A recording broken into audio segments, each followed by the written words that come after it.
Hi, I'm Reilly, living in Ireland, and I'm here in Kotor, Montenegro. We've just finished up the Visionary Art Seminar. I first learned about this over the internet. I had no idea what I was getting into. I wasn't familiar with visionary art, but there was something very compelling that drew me to come over. I read about Oleg's work, and I was very impressed by his work, and I thought if he could teach me even a small percentage of his own beautiful work, that I would be getting so much for my own painting.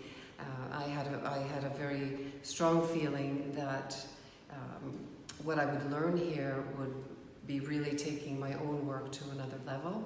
And now that we've finished the seminar, although I have a lot more to learn, I know that the skills that he's given me at this point with the Venetian style painting is just amazing.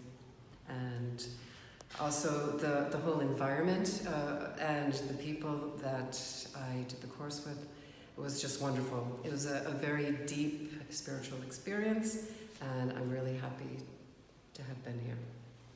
And I'm still here.